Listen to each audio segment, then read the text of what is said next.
a daddy Mac. Dan's 30 years got our way, trading life and markets every day. Rusty's chained to the mines, digging deep day by day. But when Option Omega releases new features, he's free to come out and play option.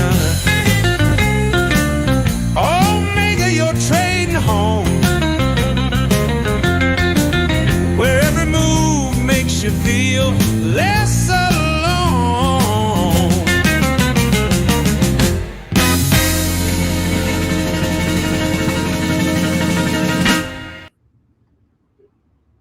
A special market and turmoil edition. There it is. Special edition of OO Market and Turmoil. Yeah. Market Turmoil, the OO show.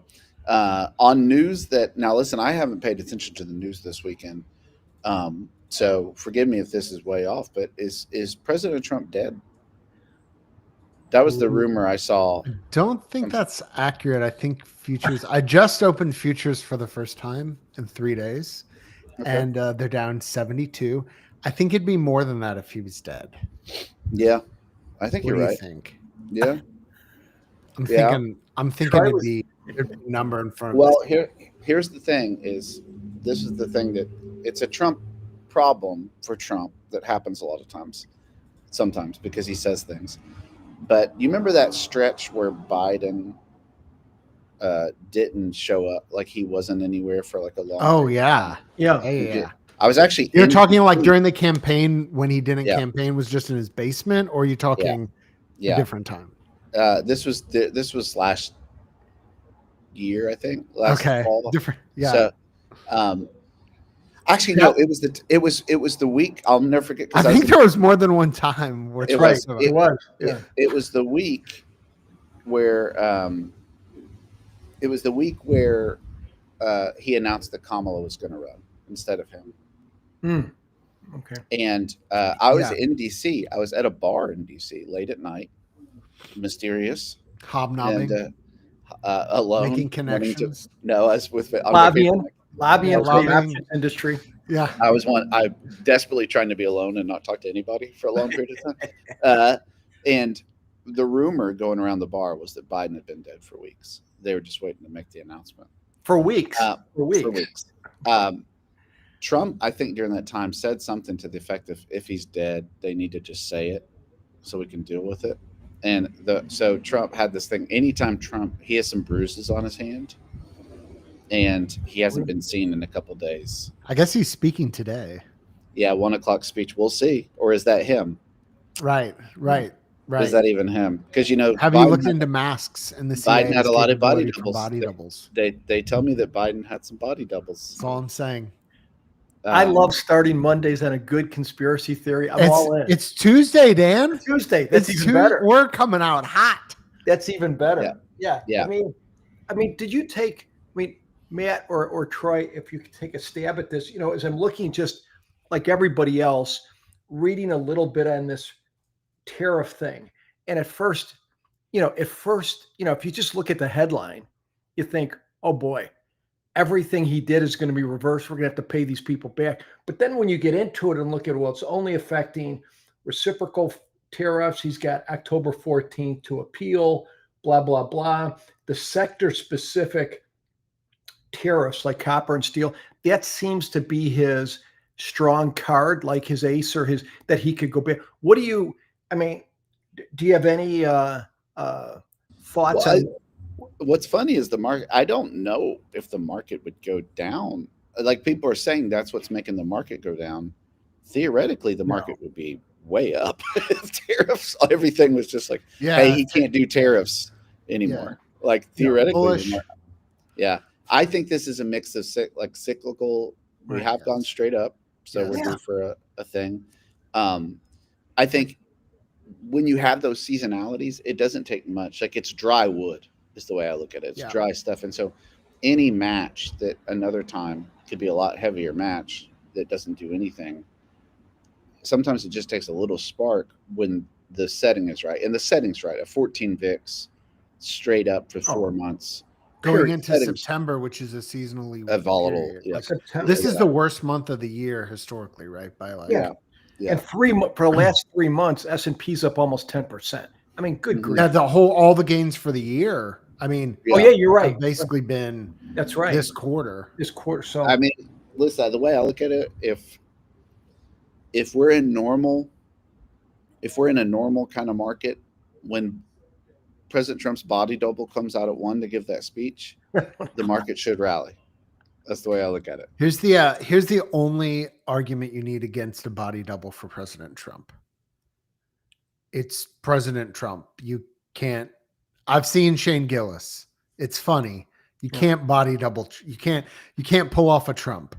Biden, there's a discussion. Trump, hard to replicate that level of whatever he's talking about. what if the body double looks like an early Arnold?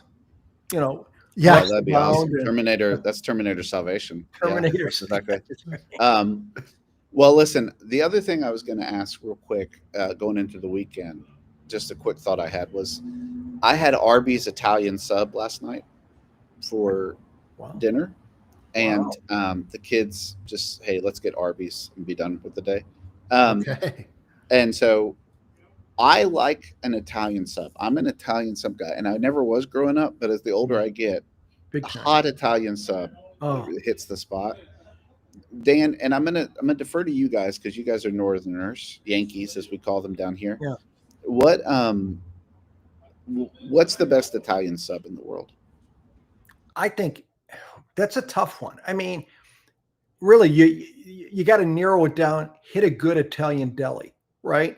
Like, I mean, we have like 3 in Chicago, but I'll tell you the best I was driving to Oklahoma City. You might ask me, why would you be going to Oklahoma City? This is before the Thunder. And we had a niece out there, and we're going there, and you're going through St. Louis, and it's lunchtime. Hey, where are we going to eat? I'm like, I don't feel like a McDonald's.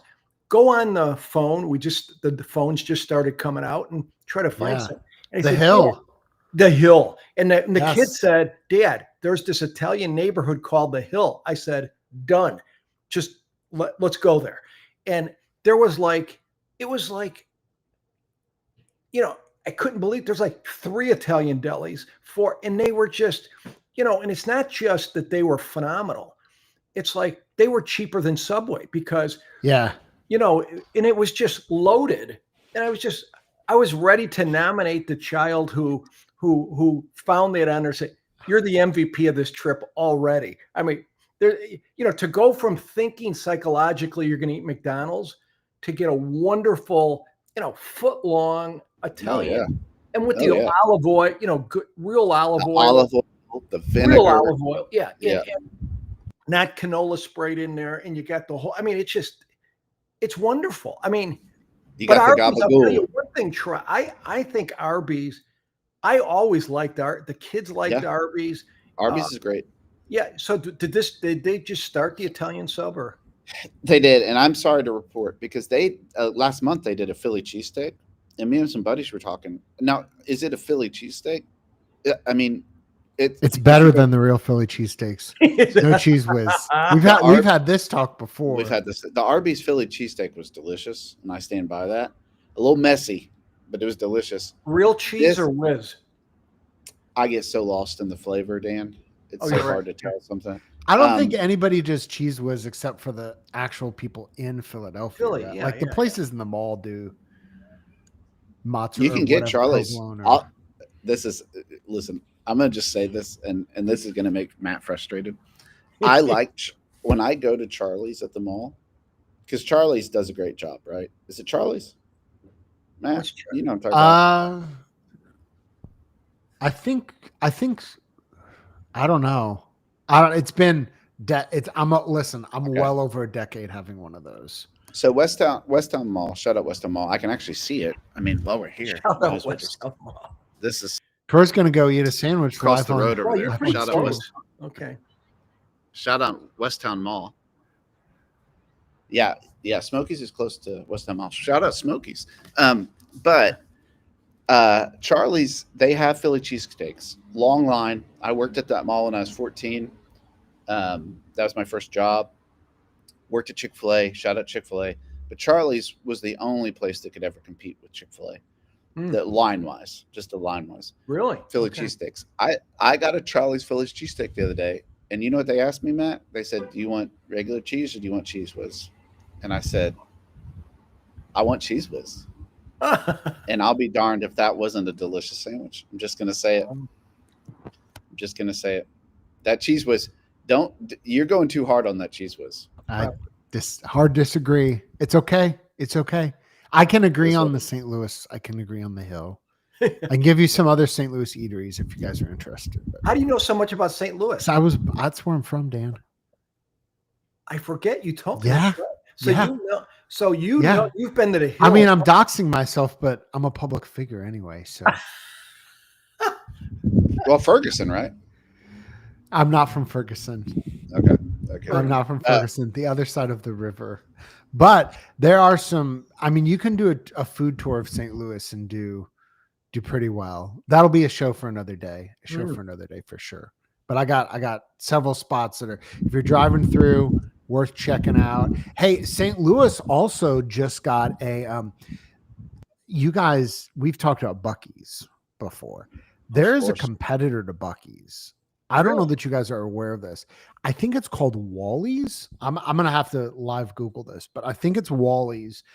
And they are, yes, home of the Great American Road Trip. St. Louis just got one. And they are going after Buccee's hard. Wow. And it's not quite as big, but it's the biggest gas station besides Buccee's. Bigger on the adult beverages. Okay, so there's more of an adult beverage theme, but they have like it's quite the thing. And here's the thing: we're getting a Wally's in Indianapolis in like the next 6 months, so we might have to but people are coming after Buccee's, and there's one outside of St. Louis. So we're gonna have to do a show live from Wally's when it opens because it's going to be. Can I ask you a question? They have their own everything. You mentioned Matt. You mentioned adult beverages. Yes. How are you talking like you can buy a bigger? I just remember feeling this is a much bigger emphasis on alcohol than Buccee's has. That's all. Because Buccee's is all about, the jerky counter. They've got the bakery. They've got the fudge. They have the barbecue in the store. Wally's has pizza in the store. I just remember thinking there was a big emphasis on the adult beverages, which I think they have a Buccee's is a smaller. Let me ask you, would you think like a place that should have more adult beverages, a gas station type thing where, I mean, most people, if they're going to buy adult beverages, there's a liquor store in the neighborhood or you go somewhere, but to go to a gas station. All the gas stations here have a cooler or two with them. Some of them have walk-ins. That's true. You're right. But Wally's, I'm just saying they're coming after Buccee's competition. Listen, we can talk about American exceptionalism, but one of the strongest arguments for American exception is the state of our gas station chains on the eastern half of the country. Because if you've ever taken an Great American Road Trip, the amount of 10 out of 10 gas station change is I will put us up against any other country. Oh, it's the greatest country in the world. It's the greatest country in the world. And our gas station chains, the Wawas, you've got Quick Trip up in Wisconsin, which is like its own sub discussion. My favorite racetrack, we just mentioned Buccee's, mentioned Wall. I mean, listen, we should probably get go. Like when get go is your low end, you're doing pretty good. We should probably get going, but I would say that that was planned. It was the two things real quick. I would like the final markets in turmoil. I think it's because Matt. I think it's because we're the only we drive. I look at Europeans. I don't think Europeans understand how much they don't understand. That's a good point. We don't walk. Listen, the malls over here. If like 100 yards or more, I'm in the car. We just don't walk anywhere. And two, cheese. Anybody can like make cheese, but it takes something special to create cheese in a can. That's all I'm going to say about that. So anyway, It is what it is. So listen, real quick, what we're going to do this morning is I thought it'd be a good day. Markets are turmoil. Markets in turmoil. To do a quick review of a Tuesday trade that we talked about a couple maybe months ago. I don't remember. Oh, I like it. So what we're going to do is we're going to review real quick one that we've been trading in the small account challenge. Oh, okay. And go from there. So, okay. So this is what we're going to do. Let me do this. Let me first show. I thought I did this already, but I did not. That's okay.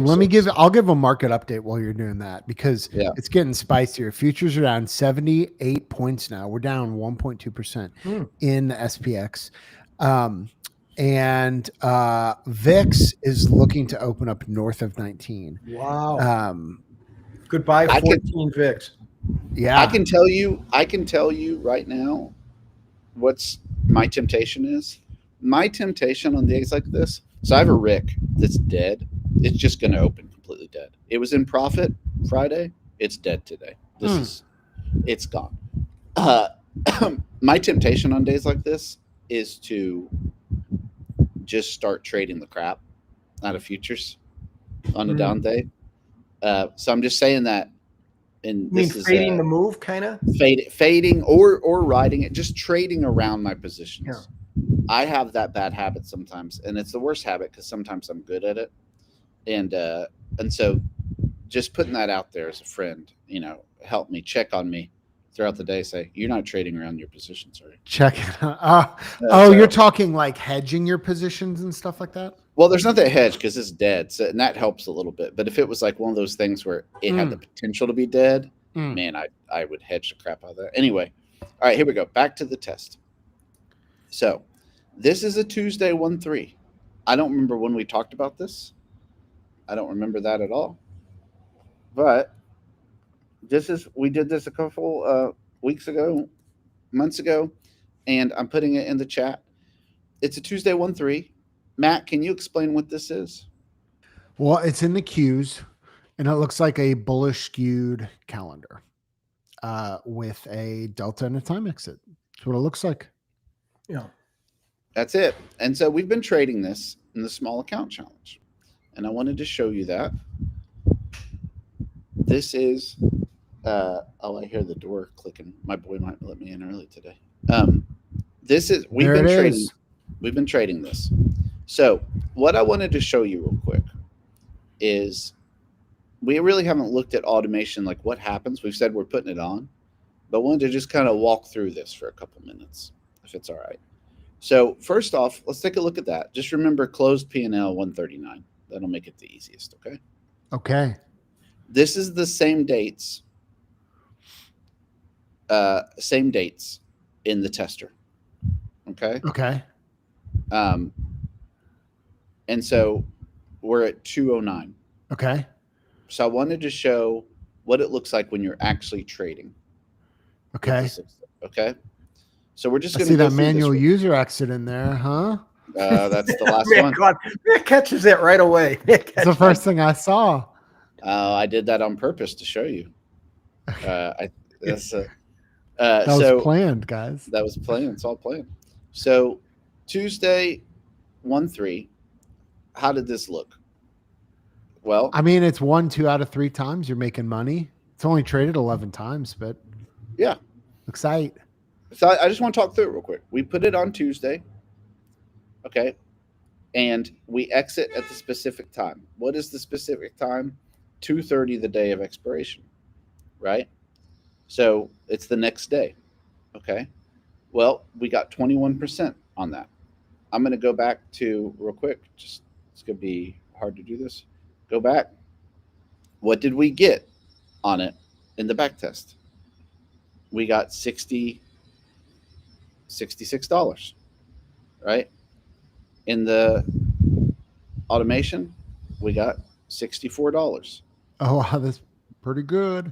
I feel like that's pretty good, right? The next trade, $36.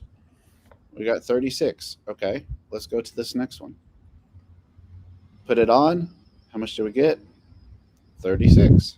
Or sorry, 34. 34. 34. That's not bad, right? The next one. Wait, do those? Those. Okay, which one are you on right now? I'm sorry. I'm going to go to. Sorry, I'm going back and forth here. So I'm going to go now. Tuesday 1-3. We got out below Delta this time for basically a scratch, $3. Yep. This is where it gets interesting. Going back and forth is difficult for me. Okay, so that was June 17th. Yeah. Mine skipped that. I didn't have the 17th trade. There's a 17th trade. This is the back. Oh, okay. Yeah. Why did it skip?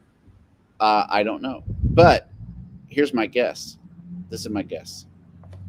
If I look at the actual test in here, I have blackout dates. What were those blackout dates? Oh, that was probably Juneteenth. Yes. June 17th. Oh, yeah. Yeah. So blackout, black that I did out a on your shortened backtest. Well, and I did a shortened market as well. So even if it wasn't in the automation, what I probably did is I probably didn't open this that day on shortened week. Right. So black it out on the backtest, if you would do. Yeah, let's see here. Let me put. What was that? 20, 25, 6, 17, maybe.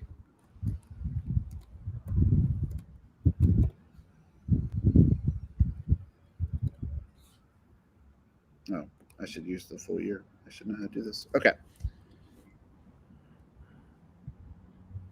Aha. There we go. So now we're a little bit closer. 11 trades for both. Yep. And so we're a lot closer now, right? There's still a discrepancy of about $20-something. Where is that? Let's just jump ahead and just show you the thing. This past Tuesday, I got out Wednesday an hour before the trade. Yeah. At 40%. What was your thought process behind that? I need something for the show. I'm going to exit early. It was probably something like, I'm going to look at this Tuesday and I want to exit just to show the difference. Or I would also accept, hey, we're up 40%, an hour left. That was probably closer May have been more to what it was, right? So anyway, I just wanted to show you that if you've never seen the backtester and the automation together, it's pretty accurate, right? It's not going to capture dollar for dollar every time because slippage is a real thing. Yeah. And slippage is simulated in the backtester. So, you adjust that a penny, 1 cent for each leg, you could have $4 slippage. Well, I think those first two tests were a good example. I might have this backwards, but I'm pretty sure one of them was $2 one direction. And then the next was $2 the other direction. I think if you add them together, the total was exactly the same. Exactly the same. Yeah. Exactly so, I mean, I don't like, you're looking for, so you're bearing the lead though. How did the backtest do for the last one? The last one. So, yeah. The people want to know. If I would have created, I'm going to make sure. Did you beat the backtest or did the backtest beat you? August 26th, I would have got out for a 58% profit. Well, that's probably also the rest of the difference. That's the whole difference. That's what I was going to say is the difference between the back test and the automation was that I exited early. That's the difference. Well, that's incredible. So, I mean, it's a small sample size of 11, but basically extremely high correlation between backtest and this thing that you've been doing live. Well, and as someone said, basically, like I heard someone in the Discord say the other day, like it evens out over time. Any given one might be off $5-10, but it evens out over time is the way they had seen it. I think, we are not marketing experts. We're trying to get better. And Troy's learning, I'm learning, we're trying to get better. We take for granted, I think sometimes at OO that like we know how to build a robust back test, and we have like hundreds of hours showing people how to build a robust back test. And so we take that, we don't take that for granted, but we take for granted that because the automation platform is built on the same infrastructure and uses the same logic as the back tester, that there's going to be like a high level of correlation. And so like, we probably need to make more content explaining to people like what you just did, like, hey, this is a high level of correlation. Like it's the same thing, like the same underlying foundations of both tools. And so if you trade this for a long period of time and your back test is set up robustly, which again, if you need help setting up a robust back test, we've got boot camp. We've got 200 YouTube videos. We have the OO show every day. We have a community of people willing to help. I mean, like we have more resources than anybody I know to help you dial in your test. And as you just showed, the correlation between a robust back test and a live automation tool should be really close. And there's obviously some dialing in of the automation tool, and sometimes people pick the wrong order type or, make an execution error in setting up the automation. But guess what? We got resources for that too. And the point is that if you do this for a while, I mean, after 11 trades, if you add those extra 20% or 18% back into your test, Troy, you're going to be within just a couple dollars of the back test and the automated tool, which over 11 trades is, again, small sample size, but that's pretty doggone close. You're probably going to be within 1% or 2%. Yeah. And again, you could, if you threw, I think now we do like 3-cent slippage on the QQQ test. If you did that, the automation tool would have probably beat the back test overall. Can I say one quick thing? Hit it, Dan. This has been, I'm going to be totally honest, an encouragement for me. Having for many years done, what do you call it? Arbitrary, what do you call it? Discretionary trading. And I've been automating since the show started, doing quite a few trades on it. And this has been a big help to me today because I'm still, if you look at my live or the results, I'd say 50% have been, maybe a little bit less than that, have been what's the manual user exit. And so I've been thinking about that, and it's trusting, because the data is good. And I can see most of the time that I've done a user exit, I could have been better if I would have just kept my paws off it. And so I'm getting better. And I'm just throwing that out there, that's just something I know where I want to get. Right. Yeah. But it's a process. I'm getting a little bit, but this has helped me because it is, I mean, that to me, that you're getting within a few dollars with slippage. If you said nothing to me except, we come within a few dollars, that's much bigger statement than I thought it is, because, to me, slippage and making a back test realistic is not easy. Right. And when you throw in commission, especially in SPX which is a great vehicle, but yeah, this is, that you can go, right. I thought that was a great exercise what Troy did to compare it with just going back and forth like that. You get within a few dollars. I'm impressed, but it's helped me. And for any of you out there, I want to encourage you, any of you manual user exit people, admit it to yourselves. As Matt says, and every time I've done a manual user, I want to be honest with you, I've heard Matt in my right ear, even when he's not there, Dan, trust the data. And I think of the movie Moneyball, and what's the actor's name in Moneyball again? That Brad Pitt? No, the other, the actual money guy, the kid. Jonah Hills was a phenomenal actor. Yeah. So Matt, I'm confessing to you, Matt's been kind of with Troy, he's been my back testing mentor.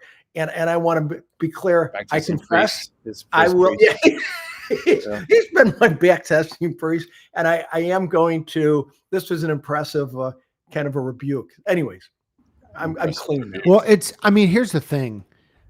We built the tool. And again, try not to take for granted that there's been a version of this tool now for almost 4 years. And it took, I'll say it like this.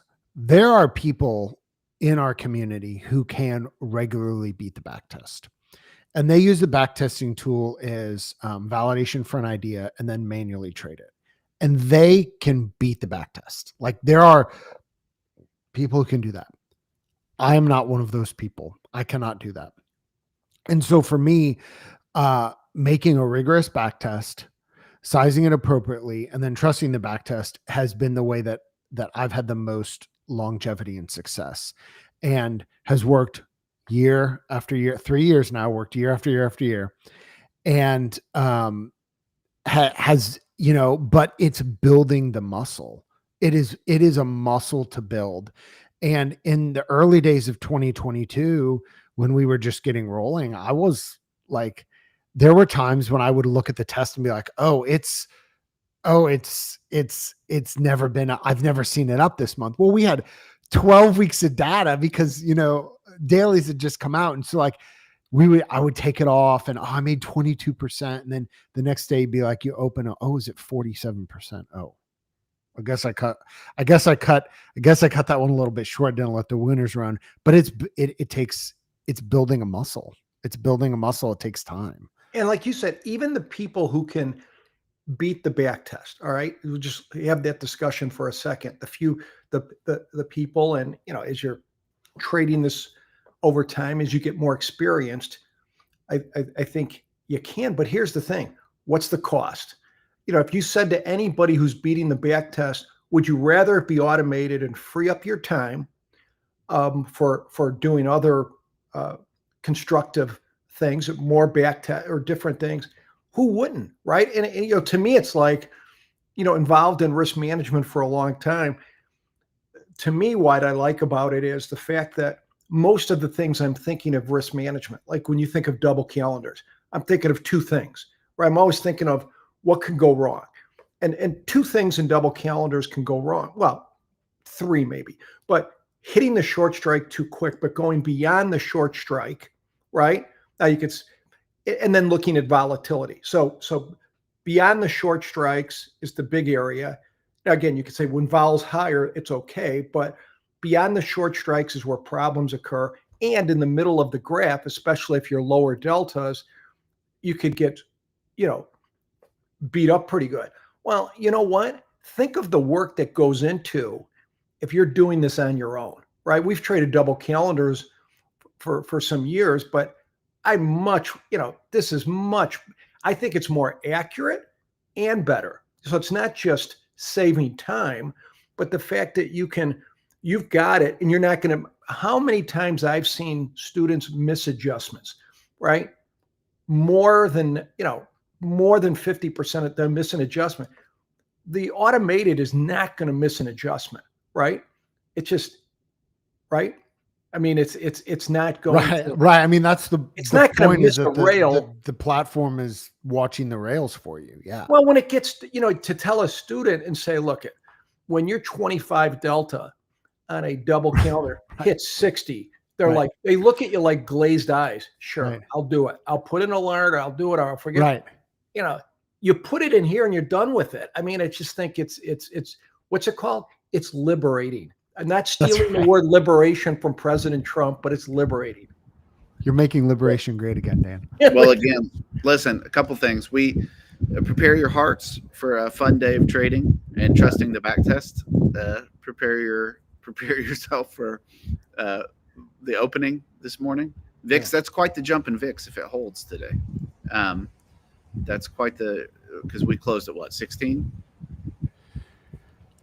We closed at lower. Yeah, didn't we? 16, a little over 16, I think. Oh, on Friday. Okay. Yeah. Okay. Yeah, because Friday was down 40 points, right? Yeah. So that's a 20% jump in VIX. Yeah, VIX is up 17%. That's pretty good mental math. Thank you. So we'll be back tomorrow with more fun things. We might do some reviewing. We might show you some cool new stuff too. Who knows what's going to happen? What? And then we'll go from there. But either way, be safe out there, and we will see you tomorrow.